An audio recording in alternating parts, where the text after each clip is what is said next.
नमस्कार, ललन टॉप में आपका स्वागत है। और आज हमारे बीच है हेमंत बदानी, इंडियन क्रिकेटर जिन्होंने क्रिकेटर के तौर पे अपना करियर शुरू किया था और अब कोच और प्रेजेंटर तक अपना सफर तय किया है। और उनके पास एक बहुत लंबा एक्सपीरियंस है क्रिकेट के बारे में। और खास करके जो अभी 20 जून से इंग्लैंड में जो इंडियन टीम अपना इंग्लैंड टेस्ट देने जा रही है, उसको लेकर के हम उनसे बातचीत करेंगे। और मैं आपको बता दूं कि इसका जो प्रेजेंटेशन होगा या जो इसका ब्रॉडकास्ट होगा वो सोनी स्पोर्ट्स 10 3 पे होगा। और हेमंग हमारे बीच हैं। हेमंग अभी हमने हाल में ही इनको आईपीएल में दिल्ली कैपिटल्स के लिए एज अ कोच देखा है। तो हेमंग, आपके पास इतना वास्ट एक्सपीरियंस है सर। मेरा पहला सवाल, जो टीम में जो काफी कुछ चेंजेस आए हैं, खास करके जब विराट कोहली और रोहित शर्मा नहीं है उस, तो ये जो नई टीम है उसमें आपको क्या दिखता है कि क्या पोटेंशियल है, और आप इस सीरीज को कैसे देखते हैं सर? ऑब्वियसली आप अगर विराट कोहली की बात करें या रोहित की बात करें या अश्विन की बात करें तो ये सब दिग्गज खिलाड़ी है। जी। काफी सालों से खेलते आ रहे हैं, तो उनका जो गैप है वो उनको फिल करना एक ही दिन में फिल नहीं होने वाला है। जी। मगर मैं यह इसी समय ये भी कहना चाहूंगा कि अगर मैं एक उभरता हुआ खिलाड़ी हूँ, मेरे लिए ये बहुत ही बढ़िया मौका है कि मैं अगला विराट कोहली बन सकूं या अगला रोहित शर्मा बन सकूं। 5 टेस्ट बिल्कुल। मैचेस बहुत ज्यादा होती है, बहुत काफी सारे टेस्ट मैचेस होती है। जी। और एक यंगस्टर के नाते मैं यही देखूंगा कि यार इंग्लैंड की सीरीज है, बड़ी सीरीज है, अगर मैं रन बना सकता हूँ इस तौर पे, तो मतलब इंडिया में मेरी वाह वाह हो जाएगी। और बिल्कुल। आगे जाके पक्का मेरी जगह पे कोई और नहीं आ पाएगा। तो बिल्कुल। उसी माइंडसेट से मैं उतरूंगा, ना कि यार हमारे पास बैटिंग नहीं है, हम इनएक्सपीरियंस्ड है, हम यंग है। यंग है तो क्या है, बल्लेबाजी तो करनी आती है, बॉलिंग करना भी आता बिल्कुल। है। काफी टाइम से आईपीएल क्रिकेट खेल रहे हैं, काफी टाइम से डोमेस्टिक क्रिकेट खेल रहे हो। आप जो भी प्लेयर देख लो, अगर एक दो के अलावा काफी टाइम से क्रिकेट खेलते आ रहे हैं। केएल हो गए, शुभमन हो गया, जायसवाल हो गए, ऋषभ पंत, रविंद्र जडेजा, बुमराह, सिराज, प्रसिद्ध कृष्णा, नीतीश कुमार रेड्डी, करुण नायर भी काफी सालों से क्रिकेट खेल रहे हैं। हाँ ठीक है, आप ये कह सकते हैं कि अंतर्राष्ट्रीय खिलाड़ी अभी तक रिसेंटली नहीं खेले, 7-8 साल के बाद वापस उनकी कमबैक होने वाली है। बट मतलब उनके पास वो एक्सपोजर है, वो टेम्परामेंट भी है। साई सुदर्शन एक नया उभरता खिलाड़ी है, नया खिलाड़ी है जो आईपीएल खेल के अच्छा करके आया हुआ है। और बिल्कुल। आईपीएल में भी देखा है कि वहां पे भी जो बॉलिंग आपको खेलने को मिलती है कोई साधारण बॉलिंग नहीं है। दुनिया के सबसे सब तेज गेंदबाज, सबसे अच्छे गेंदबाज सब खेलते हैं। तो मेरा मानना है कि इस दौर को ऐसा देखना चाहिए कि यार एक बहुत बड़ा अपॉर्चुनिटी है और बस करके दिखाना है। बिल्कुल। मेरा पहला क्वेश्चन सर, जो टीम के रिलेटेड था। अब क्योंकि शुभमन गिल कप्तान होंगे, तो एज अ कैप्टन उनके ऊपर एक अलग रिस्पॉन्सिबिलिटी भी होगी। और जैसा आपने कहा कि ये मौका भी है अच्छा, क्योंकि 5 मैचों की टेस्ट सीरीज है। तो सर, सबसे पहले अगर बात करें तो शुभमन गिल का रिकॉर्ड अगर देखें तो खास करके इंग्लैंड में बहुत अच्छा नहीं रहा है। लेकिन उनके लिए जो आइडियल पोजीशन है, जो अभी तक नंबर 3 खेलते हैं, क्या वो उनके लिए वही होना चाहिए या फिर वो नंबर 4 के लिए भी सोच सकते हैं एज अ कैप्टन आने के बाद? ये तो अभी टीम मैनेजमेंट के ऊपर निर्भर होगा कि क्या डिसाइड करना है, बट मेरा मानना है कि वो 4 पे भी खेल सकते हैं। जी। वो जैसे बैटर है, वो नॉर्मल अटैकिंग स्ट्रोक मेकर है, नॉर्मल अटैकिंग शॉट मेकर है। नहीं तो जी। उनको अपने इंस्टिंक्ट को थोड़ा कर्व करना होगा, थोड़ा स्टाइल ऑफ प्ले को बदलना होगा कि मैं थोड़ा समय निकालता हूँ।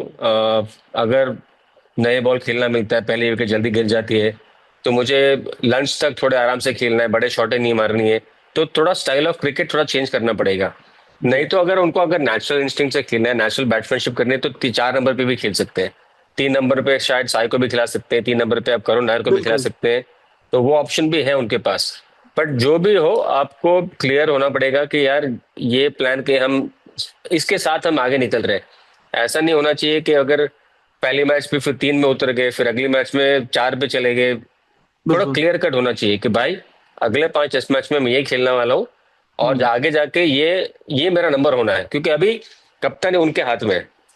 जी। उनको डिसीजंस लेने हैं, उनको क्लियर होना पड़ेगा कि यार आगे जाके मैं शुभमन गिल इंडिया का कप्तान हूं और मुझे इसी नंबर पे खेलना है।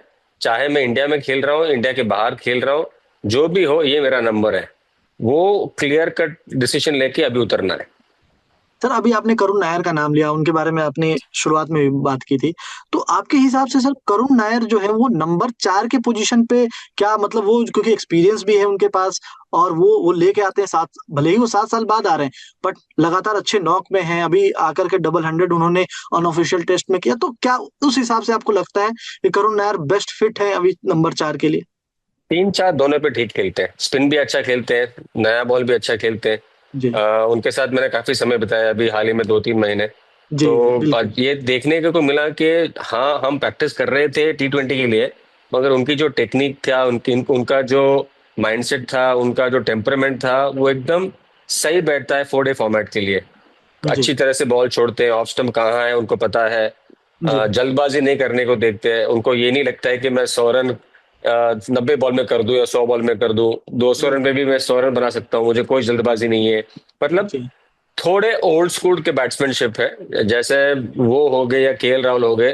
वो जी ऐसे बल्लेबाज है जो हमारे टाइम पे भी थोड़ा बहुत खेले थे, और आज आज के जो नया युवा खिलाड़ी है उनके साथ भी खेले हैं। तो उनको थोड़ा बहुत वो आइडिया है और वो बैलेंस है कि यार, अगर हमें एक 100 बनाना है या इंडिया को 500 रन बनाना है, ऐसा नहीं है कि हमको 90 ओवर में करने हैं। हम्म 140 ओवर भी खेल सकते हैं, 150 ओवर भी खेल सकते हैं, 150 ओवर खेलना अलाउड है। तो जी जल्दबाजी करने की जरूरत नहीं है। तो वो ऐसे माइंडसेट के प्लेयर है कि भाई मैं टाइम लेके खेलूंगा, मुझे कोई जल्दी नहीं है। तो इसलिए मैं कहता हूँ कि 3 नंबर भी खेल सकते हैं, 4 भी खेल सकते हैं। जी। अब क्योंकि अभी लगातार हमने देखा सरफराज बहुत अच्छा खेल रहे थे, अनऑफिशियल टेस्ट में अच्छा खेले, अभी जो इंट्रा स्क्वाड मैच था उसमें भी उन्होंने सेंचुरी लगाई। तो कहीं ना कहीं एक सवाल उठता रहा है कि जो टीम हमने बनाई है 18 लोगों की, जो स्क्वाड सेलेक्ट की है, उसमें क्या सरफराज की जगह बनती थी, या फिर श्रेयस अय्यर जो लगातार अच्छे फॉर्म में, क्या उनको भी हम सोच सकते थे, या फिर वो भी एक अच्छे विकल्प हो सकते हैं? और अब अगर किसी की इंजरी होती है तो क्या वो फर्स्ट चॉइस होंगे आपको, आपके हिसाब से? पॉसिबिलिटी है, देखो। अभी अच्छी बात जो हो रही है अपने देश के लिए कि IPL के आते ही संग बहुत सारे सितारे, उभरते सितारे आपको देखने को मिल रहे हैं, बहुत सारे प्लेयर आपको बिल्कुल देखने को मिल रहे हैं। पहले एक समय था जब हम खेलते थे कि जो नॉर्थ की मैच चल रही थी साउथ वाले को नहीं पता था, जो साउथ वाले रणजी ट्रॉफी चल रही थी वो नॉर्थ वाले को नहीं पता क्या चल रही बिल्कुल है। तो बिल्कुल। अब तो सब कुछ टेलीवाइज हो गया है, सब कुछ आपको सोशल मीडिया पे दिख जाता है। और IPL के संग आपको देख भी जाए, ये भी दिखता है कि इतने सारे प्लेयर भी नए नए खिलाड़ी है। अभी आज एक प्रियांश आर्या है, मतलब आप बिल्कुल कहीं ना कहीं आप, एक आयुष मात्रे है, जी बहुत सारे बिल्कुल आपको खिला, विपराज निगम आ गए, मतलब आपको प्लेयर ही प्लेयर मिलते ही जा रहे हैं। बट बिल्कुल। प्रॉब्लम क्या होता है कि अगर आपको टीम निकालनी है 15-16 की निकालनी है, आप अगर अगर क्वालिटी देखेंगे तो क्वालिटी 15-16 के बाहर भी है। बट बिल्कुल चैलेंज ये है कि मैनेजमेंट को, सेलेक्टर्स को, कि यार ये 15-16 में हम खेलें किसको, खिलाएं किसको। लेफ्ट हैंडर चाहिए, राइट हैंडर चाहिए, कैसे बैटर्स चाहिए, कैसे बॉलर्स चाहिए। वहां पे कहीं ना कहीं कोई अच्छा प्लेयर को आपको शायद बिठाना पड़ जाए। तो जी ये ऐसा नहीं है कि आपको किसी और के ऊपर ज्यादा भरोसा है और कोई और इससे बेटर है। उस समय के लिए कौन सही फिट बैठता है, वही देखना होगा। और मेरे ख्याल से जो टीम निकाली है, ठीक टीम निकाली है, अच्छी टीम निकाली है। यही है कि प्लेयर्स लाइक श्रेयस अच्छा कर चुके हैं, सरफराज भी अच्छा कर चुके हैं। अगर आप जी दोनों के अगर आप नंबर्स देखेंगे टेस्ट क्रिकेट में, कोई खराब नंबर्स नहीं है। हाँ बिल्कुल तो बट यही है कि यार 15 ही खिला सकते हैं, बैट्समैन पे ऊपर आके एक मैच में खेल लो। आप ऑलराउंडर को भी मिला के आप शायद 7 या 8 बैटर को खिलाओगे। बिल्कुल तो कहीं ना कहीं तो ये होने वाला था। बिल्कुल सर। तो आपके हिसाब से सर साई सुदर्शन की अगर बात करें, क्योंकि यंग टैलेंट की आप बात कर रहे हैं लगातार, क्योंकि हमने बहुत अच्छे अच्छे यंग टैलेंट्स अभी देखे हैं, उसमें साई सुदर्शन एक कंसिस्टेंसी के साथ लगातार स्कोर करते हैं। वो काउंटी क्रिकेट खेलते हैं, वो हमने हमने देखा है कि वो बाकी सारे फॉर्मेट्स में भी अच्छा करते हैं। तो उस हिसाब से क्या जो पोजीशन अभी मिलेगी साई सुदर्शन को, वो साई सुदर्शन आपको टीम का हिस्सा दिखते हैं, मतलब जो प्लेइंग 11 है उसमें दिखते हैं, और दिखते हैं तो वो क्या रोल उनको मिलेगा? देखो, शायद अगर एक एक लाइन ऑफ थिंकिंग हो सकती है कि आप साई और करुण दोनों को भी खिला सकते हैं, या हम्म साई और करुण के बीच में आप एक को खिलाओगे और दो बिल्कुल ऑलराउंडर्स को खिलाओगे आप नीचे, शार्दुल हम्म, और नीतीश कुमार रेड्डी। जडेजा बिल्कुल तो खेलेगा मेरे ख्याल से, एक लेफ्ट हम्म, आर्म स्पिनर तो होगा ही होगा। बिल्कुल तो मेरा ये मानना है कि देखो, कभी कभार प्लेयर है ना, सिर्फ रन्स दे के नहीं लिए जाते। कभी हाँ कभी प्लेयर को आप पोटेंशियल भी लेते हो। हम्म, जैसे अब साई हो गया, हम्म, ऑस्ट्रेलिया टूर पे नीतीश कुमार रेड्डी हो गए थे। बिल्कुल अगर आप उस समय देखेंगे तो नीतीश कुमार रेड्डी के डोमेस्टिक क्रिकेट में ऐसे कोई आंकड़े बिल्कुल नहीं थे। रिकॉर्ड कुछ थे ही नहीं। हाँ, तो फिर भी वहां उनको लेके गए, उन्होंने दिखाया, उनके स्किल दिखाया, उनकी क्षमता दिखाई, जी। उन्होंने 100 रन भी जड़े। तो जी। आपको दिख गया कि यार ये इस बंदे में है कुछ। जी। साई की भी अगर आप नंबर देखोगे डोमेस्टिक क्रिकेट में इतने कुछ खास नंबर नहीं है। हाँ, हाँ। काफी जगह खेल चुके हैं, काउंटी क्रिकेट खेल चुके हैं, इंडिया ए तक खेल चुके हैं, बट अगर आप फर्स्ट क्लास क्रिकेट रेट निकाल के देखोगे उसमें तो बहुत खास नहीं है कुछ। 36 37 की उनकी औसत है। बिल्कुल बिल्कुल। अगर आप सिर्फ औसत देखोगे तो उनसे कई सारे प्लेयर हैं जिनकी औसत उससे भी अच्छी है। हम्म। बट यही होता है ना कि आप हर बार सिर्फ प्लेयर के अगर औसत से या रन से नहीं देखते हो आप। अगर बिल्कुल अगर बिल्कुल। यही औसत से अगर प्लेयर को अगर आगे लेके जाना है तो एक कंप्यूटर ही काफी है। हाईएस्ट स्कोरर में जो है उनको दे दो ऊपर, खिला दो, इंडिया खिला दो, बस बात खत्म होगी। ऐसा नहीं होता है ना। सेटर्स को कभी कभी लगता है कि यार इस लड़के में कुछ है, इस लड़के हम्म। में कुछ दम है। हम्म। हाँ, अभी के लिए उतने आंकड़े नहीं है, अभी के लिए उतने रन ना हो, फिर भी इसमें हम्म। कुछ है। 650 रन बना चुका है आईपीएल में, कुछ तो जी। होगा, बंदे बिल्कुल पे कुछ बिल्कुल। तो होगा। तो मेरा बिल्कुल। मानना है कि स्किल है, टेम्परमेंट है, टेक्निकली थोड़ा उनको टाइट होना पड़ेगा, क्योंकि वहां पे बॉल जो है मतलब बहुत गेंदबाजी ज्यादा जो मूवमेंट होगी है। वहां मूव होगी। तो वहां पे उनको अपने आप को थोड़ा कर्व करना पड़ेगा, बट हम्म। लड़का बहुत मेहनती है, बहुत ज्यादा मेहनती लड़का है। जी। अभी जैसे, क्योंकि अब ये वर्कलोड मैनेजमेंट और बुमराह के साथ जो ऑस्ट्रेलिया में हुआ, बीजीटी में हमने देखा, जो ओवर बर्डन हो गए थे, तो उस हिसाब से आपको क्या लगता है सर, जो 3 टेस्ट अगर बात की जा रही है कि 3 टेस्ट में वो खेलेंगे, तो कौन से 3 टेस्ट होने चाहिए? अगर आप देखो कि अगर हम स्टार्ट से शुरू से ही उनको 3 टेस्ट खिला करके अब फिर हम रेस्ट दें, ताकि सीरीज अपने पास आ जाए और उसके बाद हम देखें, मतलब क्या वैसा माइंडसेट तो हो? नहीं होगा, मेरे ख्याल से वैसा तो नहीं होगा। जी। तीनों टेस्ट में साथ में नहीं खेलेंगे वो। बाकी जी। तो अभी मैनेजमेंट के ऊपर निर्भर है कि उनको कैसे खिलाना है।